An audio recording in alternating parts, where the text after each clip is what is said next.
So now today we are going to do some hands-on coding also in this session.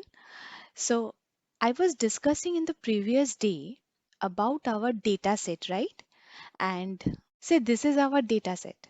So Irish data set I was talking about, and I have discussed that using this data folder, if I click this one, then I can download the data. So if you download the data, then at this point of time, you will find one text file. But here, this is the first point that you have to remember. Whichever data you are downloading from UCI Machine Learning, just open that file in Notepad. After opening this file in Notepad, then the first responsibility is to convert this text file into the CSV format like this. Now here the first question is why we need this kind of data processing. Because see, from the text file the columns are not prominent, though rows are prominent. So since columns are not prominent, so we need this CSV format. But here another point is whenever we use Python or R programming language, we prefer to read our data from CSV file. So this is the CSV file that I am talking about. But the question is how we could make this CSV file from this text file. So it is very easy. After downloading data from UCI Machine Learning, then you just open this data file in Notepad, then save it, and then go to the Excel sheet, and then here that you will find data. And then here you have one icon, get external data. So here you have many options. This one, from text. So basically we want to fetch our data from text. Then you could find this kind of data in the Excel sheet, but this is not in the CSV format. So then you have to save as this file into some particular location, and at this point of time while saving you have to select this one, CSV, ms-dos.csv format. This format you have to select. Then only your file will be converted to CSV. So this is the very first step that you have to remember. I have fetched my data into text file, and then I have exported my data from text file to the CSV file, and see over here my data file name is iris.csv. So today my first point is whenever you are learning machine learning activity or whenever you are performing any machine learning activity, what activity we will decide it later on, whether it is a classification or regression or prediction or forecasting. But the first step is there will be one data source or data repository. In our case, we have UCI machine learning repository. From this repository, we will fetch our data set in TXT format. That is, in Notepad, we will fetch our data. Afterwards, we will convert this TXT format into CSV format, right? And then only we can perform our task. So this is the first point. And so according to our discussion, I will use Python. Now in Python language, this is the one of the most trending programming language as it is dynamic than others. So what is the meaning of dynamic behavior of a programming language? I will let you know when we will perform our further coding. So Python is also a high level programming language, and the first question when it is asked to you why you are using Python, so your answer will be Python is the open source language. That's why we are using. This should be your first answer. And the second answer should be it is a general purpose programming. So again we have to understand what is the meaning of general purpose programming. So this is the 2 point about the Python programming language that you have to remember. Today we will learn data processing. So this is the most crucial step that we are going to perform. Means whatever data we are fetching from some repository, they are in the raw format. Now we have to modify our data in such a way so that we can use it for our requirement. So the main purpose of this class is data processing. Now here I want to add one point. First we have to understand our data set prominently so that we could define this data, so that we could use this data for machine learning purpose. See, this is all about our data set. Means whichever data set we are using, this one, these are the species, means these are the type of the flower that we have. And if I scroll down, you will find out there are three different names. So how they will look like? They will look like this. So these are the different categories. And also you have to remember one more point, what we are measuring. Here we are measuring the four parameters of this data set, that is this one, sepal length, sepal width, petal length and petal width, and we are going to classify the data. But before classifying the data, we have to understand the data. See, whenever you are fetching some data, not always you will understand the data clearly. So for that reason, because there will be no one who can explain you about the data set. So what you have to do, you have to read out the description of the data from here so that you could get an overall idea. However, we will learn how we could understand the data with better reasoning capability using Python. And this step is mandatory for all machine learning process. So now let's start. So here we know that we will use Python for this coding. Now whenever you install Python, how you will install Python I will let you know. But whenever you will install Python, then you have to maintain some specific steps. So what are those steps? So whenever you want to write your new programming, so come here. This is the new tab. Click here and you have to select Python 3. So this is your workspace where you can write your own code. And also see here, here by single click, you can rename your file. So this is our file where we will perform Irish data processing. So I'm just writing Irish data processing. So this is the file name. So this is how you can rename your file. So this is the first thing you have to understand. Now, what is the initial step for machine learning activity? See, whenever we are using Python, then we have to use some libraries. Now you may ask me one question, that is, what is the meaning of library? See, library means you can think of it as a repository or container. So within this library, we have some predefined functions and method. Since they are predefined, we will use this library in our code. Means we will import this library in our code. Importing library means we can access this library. It means we can access all the functions and the methods that this library is containing. So in Python, basically why it is so popular, we don't have to write the functions in details, just like C programming. So all of the functions and methods are already predefined in the library. So what you have to do, you have to just import this library to the working space. Now here the first thing is I want to explain you the most popular library in Python is pandas. This is the most important library that you have to use. Now why it is most important? Since it is one of the most flexible and open source library, and it is specifically used for data analysis.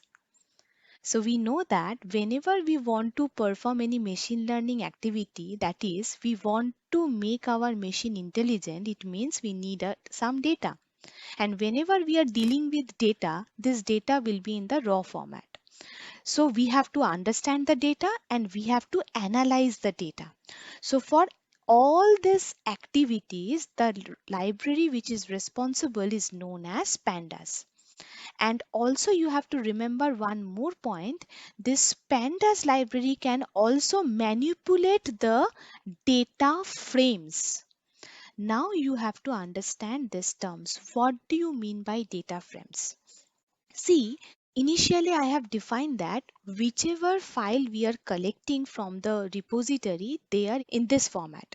So then we have to convert this into the CSV file. See, in the CSV file, we have some rows and we have some columns. So whenever we have something in CSV format, this is known as data frame. It is in the 2D format, row and column. So basically, why we have to use pandas? Because this pandas is specifically used to deal with the data frames, or you can say that data sets.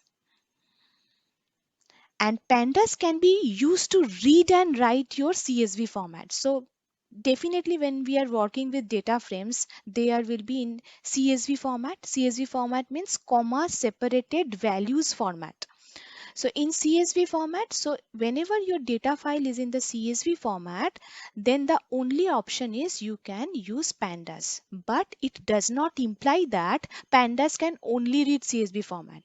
If your data is in TXT format, XLS format, then also pandas can able to read your data set. So basically my point is pandas can be used to fetch or deal with the data with any of these three kinds: CSV, TXT or XLS. So here we are using CSV format. But you have to remember one thing. This is the most important point. Whenever you are installing Python setup, then for using this pandas library, you have to install this library explicitly. But how could you install this? For installing this pandas library, you have to go to command prompt and then just type cmd. So this is the command prompt. In this command prompt, you have to write pip space install space and then you have to write the library name that you want to install. Then enter. I am not pressing enter because pandas is already there in my workspace. So remember this point. After installing Python, whichever library you are going to use, if it is not there in your workspace, come to the command prompt and then you have to write this line pip install and pandas. That is the library name. So after installing this pandas, now what is our next step? Now I will show you the activities. So after doing each and everything, then you have to see the exact location of your data set. Means where is your data set? See, in my case, this data set irish.csv, it is inside D drive. See, inside D drive, and I have one Irish folder. Inside this folder, this is my input file. Ignore all these files. So this is the location of my file. Now I have to fetch the file. So first we will learn how to import your data set. So the first thing that you have to do, you have to import the pandas library. But here see what I have written: import pandas as PD. So what is this meaning of as? So the first thing that you have to remember, whenever you want to use some library, you have to write import, then the library name, and then you just write as and then some name. What is this as? So this as means you can think of it as renaming activity. Means whenever I'm going to use this library in my code, what will happen each time writing pandas will take more time. So it is better we should give a nickname of this pandas, PD. So in short, pandas will be known as PD. So that's why pandas as PD. This kind of activity is known as alias. So basically PD is the alias or the nickname for this library pandas. So in my code, whenever I wish to use this pandas library, instead of writing as a whole pandas, I will write just PD. So this is the convention that we will use in case of Python. So my library is imported. Now just select the line and then execute the code. So my code is executed properly, means my library is imported. Then what we will do?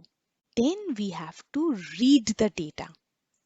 So the next thing is we have to read the data frame.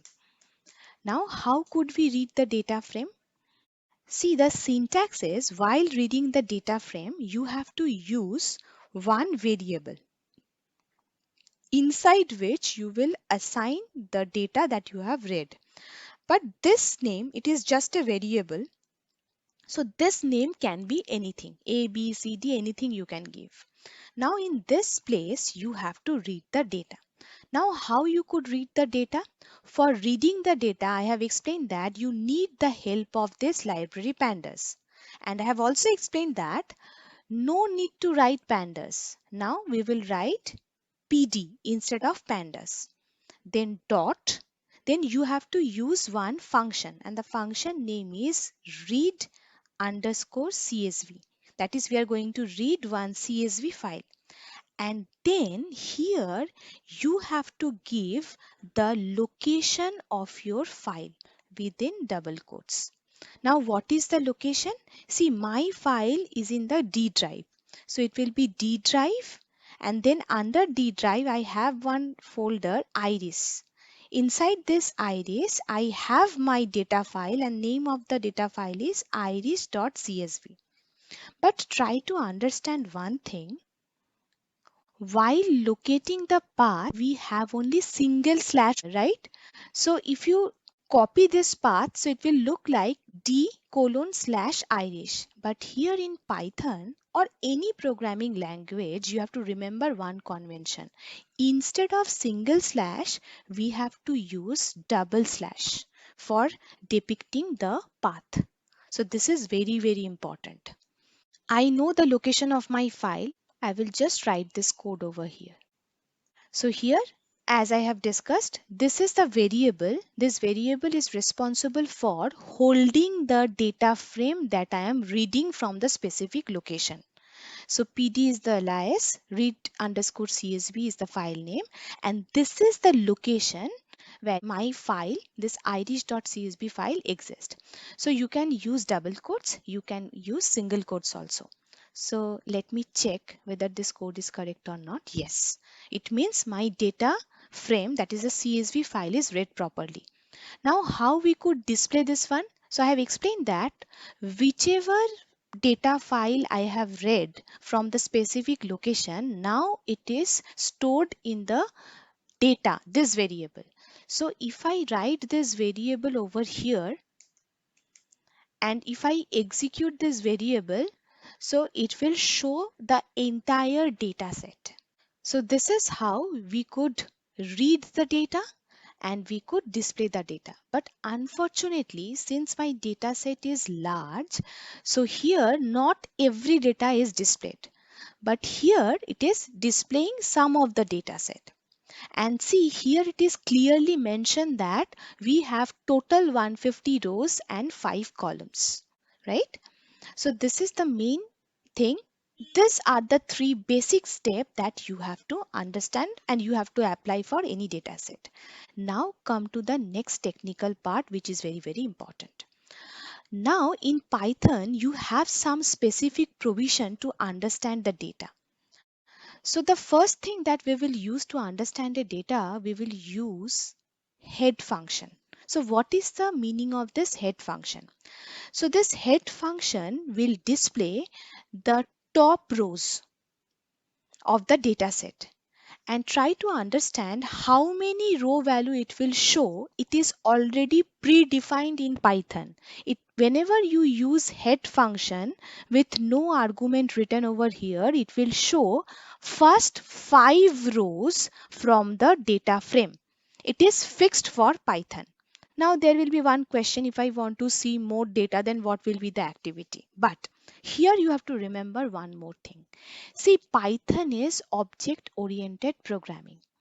And whenever I am talking about object oriented programming, everything will be accessed in terms of object. Means whenever you want to call any method or function, the only option is you have to write the object name, then dot the function name. This is the only convention you have to use. Now in Java also we will use the same pattern. In Python also we will use the same pattern. So now what is our intention?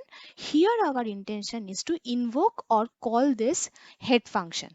So what we need one object so that we could write object dot head. Now in this case, conceptually try to understand. I want to see the first 5 rows of my dataset. So this is my dataset and my dataset is stored in this data file. So this is my object basically. So we will write over here data, which is holding my data frame, dot, and then the function name head. So if I write over here data, the variable name dot head. So this is the function. So if I execute this one, so it will show the first 5 rows from my data frame. And I want to mention this one also, it is starting from 0. We cannot manipulate it. So it is also defined in the Python. The initial row will start from 0. So these are the some basic features that we have to understand. So why we are using this head function? So that I could visualize my data, whether it is read properly or not. So this is how, this is my first part by which we will check my data is correctly fetched in my current working location or not. Now we will learn another function which is very important. So whichever function we are learning, all are the part of data processing. So now next we are going to learn a function which is known as sample. This is one interesting function. So this sample function will also display rows just like a head function.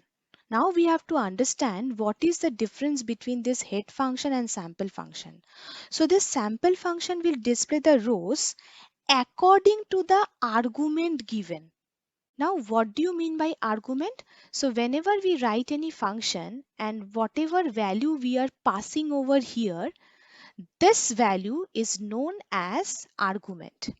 So sample function will allow you to write the argument. So basically after writing sample function, we can write any number. This number will be the argument. Means 10 means I want to see 10 rows. Now there is another twist in this sample function. What is that thing? So we know that since sample is a function and Python is an object oriented programming, as I have explained, so we have to write object name dot function name. So here our object name is data and then we have to write data dot sample and then we have to pass some argument. So you can write 1, 2, 3, 4, anything. But it seems like that why ma'am is explaining it in details, because 10 means we will able to see 10 rows. No, the twist is 10 means it will show you the arbitrary 10 values. It will not follow any sequence. It will display some arbitrary value from your data set. So let me write this code so that you could understand. So if I write data dot sample and then if I pass the argument as 10, then what will happen? See, it is displaying 0, 10, 4, 11, 109. So these are the arbitrary row that it has picked up. because we have total 150 data, so it has picked up arbitrary 10 values, 10 rows. So this is the basic difference between head and sample, and generally it will be asked in your interview also. So in head function we will have first 5 values from your data frame, but in sample function we will have the number of rows which is matching with the argument value, but they are arbitrary, haphazard in nature. So this is how we can check. So why this function is useful? Because I can check, okay, all values are coming properly. Means we have the combination of Setosa, versicolor and virginica in my data frame. Now there is another provision. See, whenever I'm talking about dataset, I have already explained that we are fetching our dataset from some repository. So it may happen what are the column names, because here it is written that attribute is 4. I have explained that attribute means feature. We have class level also. So here there is one question, how many columns we have we can guess. But what are my column names? Exact column names, because it is mandatory for us to know the exact column name and the spelling of that column name so that I could use that data. So from here I will not be able to understand what are the column names. So what I will do, I will write a code. So what code I will write? I will write object name dot another function name, and name of the function is columns. You have S, and here it is basically a function, but this kind of bracket is not allowed. You have to remember this point. So the column function prints all the column of the data set in a list form. What is list? I will tell you. So another thing you have to remember, whenever you are using columns, it is a function, but this kind of bracket is not used, and it will show not only the columns of the dataset, it will show the columns of the dataset in a list format. List means this kind of activity. Whenever we write some values within square brackets in Python, it is known as list data type. So it will show all my column names in a list format. So if I try to execute this one, let me check. See, here it is showing a list. Say we have square brackets, and see it is clearly written what are the column names. Sepal.length, sepal.width, petal.length, petal.width and variety. And all of the data types. What are the type of the data? Object type. So it is clearly mentioned. It is not in integer, it is in object type. So if you want to tally this thing, the name of the column, so you will find, see, the same names I have over here. See, sepal length, sepal width, petal length, petal width and variety. So from which I can understand, okay, whichever data set I have intended, it has read the same data set from the specific location. So this is how we can tally the column names. So now we have another activity to understand the data. So now we have to learn one more activity, and this activity is known as shape. Now we have to understand the shape of the dataset. See, shape of the dataset means we want to print the total number of rows, or you can say total number of entries, and the total number of columns or features that a particular dataset will have. So how we could write the shape function? So again we have to write the object name dot shape. This kind of bracket is not used. So let me write this code. So let me check. So see, it is giving us the total number of rows, that is 150, and total number of columns, that is 5. The meaning of shape means the shape of the data frame, that is row by column. Row by column. Now we have another activity, that is we will learn slicing concept in Python.